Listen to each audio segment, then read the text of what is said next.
Hi, this is Stephanie Miller from The Stephanie Miller Show. Please enjoy this exclusive clip from my show on Political Voices Network. I think he's watched the same documentary on the rise of Hitler that I did. Yeah, apparently, but for different reasons. He viewed it for an instruction manual. I viewed it for a cautionary tale to wake up because we are. You people are like, can it happen here? It's too late. It's happening. We're dealing with fascism, and we have to unite. And the media, for profits, for ratings, putting ratings over protecting our democracy is. They're complicit on some level. You've got to be honest at this point. They know better.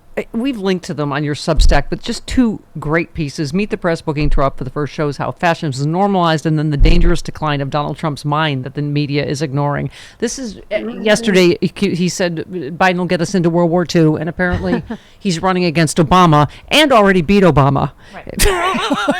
And here's the thing: if Biden said that, there'd be a lot of coverage. Also, I point out an event happened a week ago at his rally in North Dakota. He froze for like a minute. He froze. It was like, and his supporters said he was getting emotional, overcome by emotion. We've watched Donald Trump for like 25 years now. He doesn't get overcome by emotion. Whatever happened, we don't know. Was it the teleprompter going out? Was he trying to act? Was there some mental issue?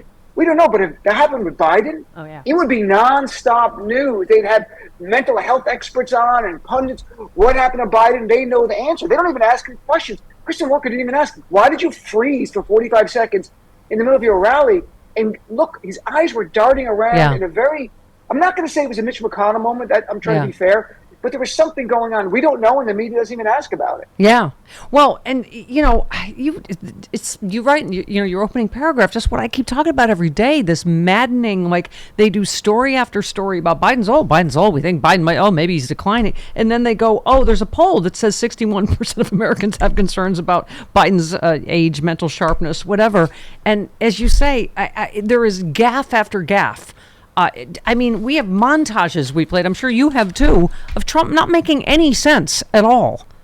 I agree. And I wish the corporate media would stop talking Joe Biden's age and get back to the coverage of Hunter Biden, because that's really important, right? God. That's what it's like. If the coverage is Trump, Biden's old, Trump, Hunter Biden, Trump, Biden's old. And that same Fox News poll from last week is very interesting. 52% of Americans think Donald Trump doesn't have the mental soundness to be president for the next 4 years. And he's getting no coverage for his mental, what's failing clearly. Imagine they started covering it the way they did Biden, you would see much higher numbers. I think President Biden, there's got to be ways he can address it. I think going in the media is more. He's only done 2 press conferences, formal ones as president. It's the least since Reagan. He is witty. He is funny. He can get angry, which shows like he's really engaging well. I think they have to put him in the media more. It can undercut this narrative of him being old or feeble. And he's not. He's sharp. He's funny. Yeah, and you make another point about Trump's gaffes, clearly evidence of some degree of cognitive decline. But what's even more alarming is, his claims about having won, which he did again multiple times on Meet the Press yesterday. You said it warns us he's either one of the most committed serial liars we've ever seen or dangerously delusional.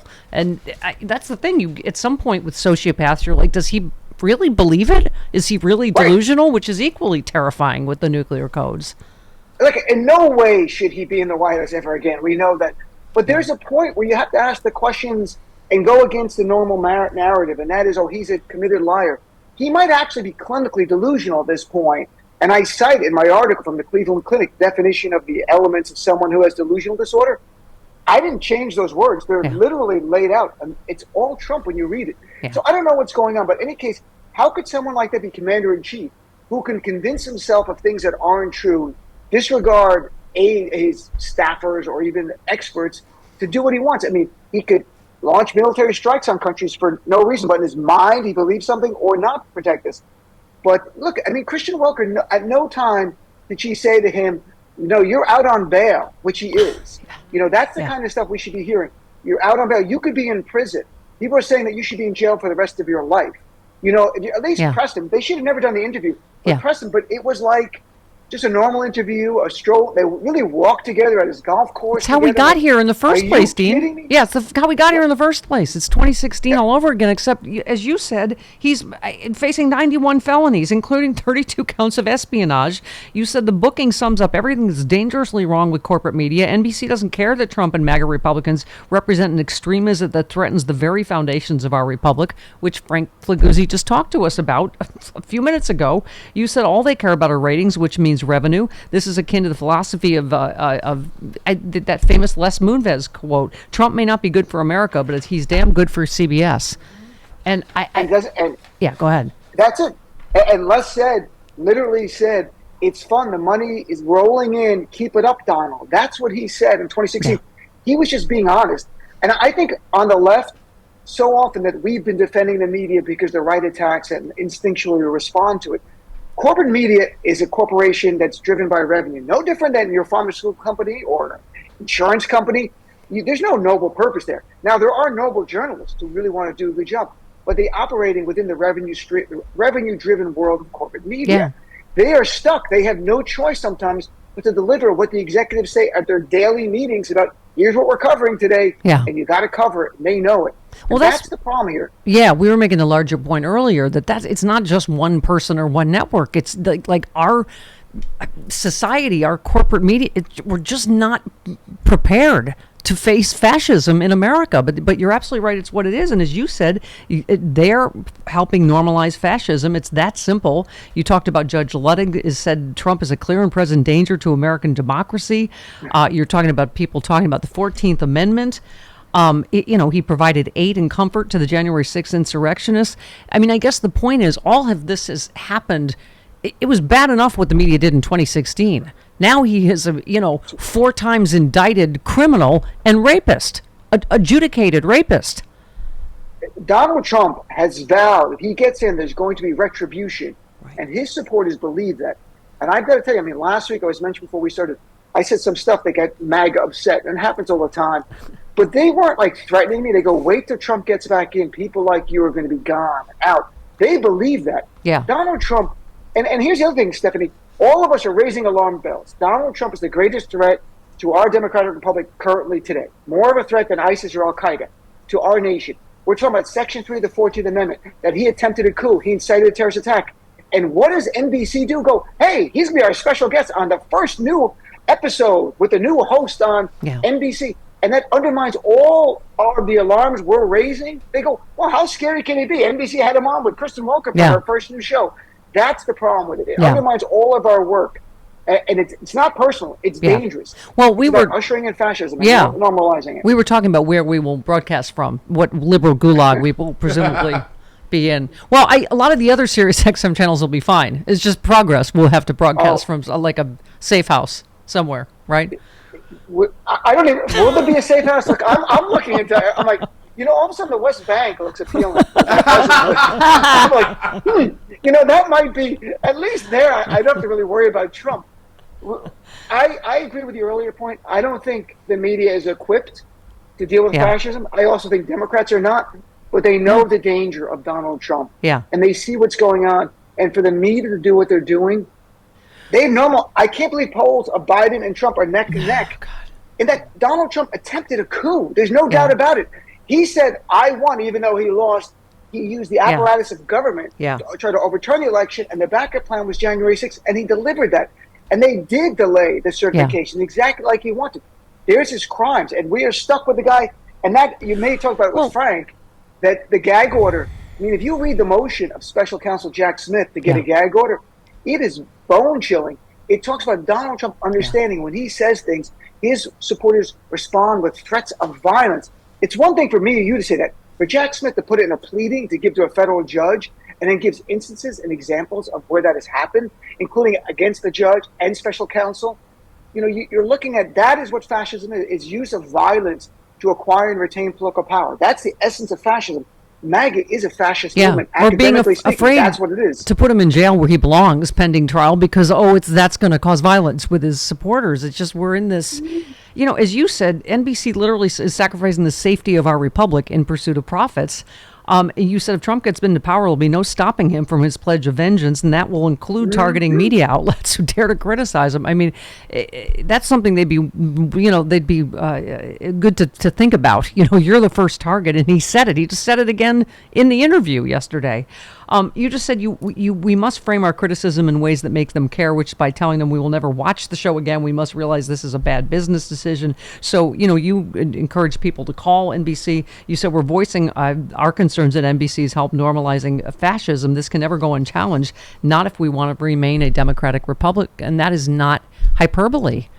No, this is the world. And look, the right for years has said liberal bias. There really wasn't. It's always revenue bias in the media. But they do affect content. And there are times people in the media, even mainstream corporate media, will go, well, we've got to show the other side. On our side, we've never done that. Now we're beginning to, the last couple of years. You're not undermining freedom of press by calling out media bias. You're making them more fair, more honest. We've got to play the referees like they have for years. And the stakes can never be higher than this that we're living through right now. I don't know what we can say to our fellow Americans. I think our job, all of us, is to go out to our friends who aren't paying attention and remind them the threat Donald Trump is, and that he could be nice and smiling in that interview. This man is the greatest threat to our democratic republic, our freedoms. My girlfriend was watching with me, saw the Tide poll. He's like, oh my God, can he win again? I'm like, with this media doing this? Yes, he absolutely can. And, you said showcasing Trump also helps him appear omnipresent, just as I learned watching the Netflix documentary on the rise of Hitler. That was the case with Hitler and his climb to power after his failed coup. He dominated the media at the time, making him appear even more powerful. But, here's a sliver of hope. You said Dr. Bandy Lee, who I love, you said a forensic psychiatrist who specialized in working with violent groups, explained on my show that if Trump is held in custody until trial, it will reduce the risk of violence by MAGA extremists. Explain that. Well, her point was, because it's actually counterintuitive. We would think, well, if you put him in there, maybe his supporters try to break him out like the old Western movie. They come with a horse and a rope. A posse. Tie the rope to the bars. Come on. Giddy up. And that's what we thought, right? She said, no, it's actually the opposite. And she based it on her work with gangs and other violent movements. Yeah. When you remove the leader, it hurts their ability to unite. Some just get disenchanted with the whole thing and they move on. It's kind of remarkable. My question, if you put Trump in jail, what gang do you think he joins? That's my question. Is he going to join the skinheads, or is that too on the nose? So maybe I'm hoping that... What do we call them? Meal Team 6, the Gravy Seals. Yeah. He'll be hanging out with them. I think it'll be amazing. And he'll be like king of Cell Block D, which is fine. Let him run Cell Block D. That's where he belongs. That's where he belongs. And then the last days of his life. You and I will host the Prison Block on MSNBC all weekend.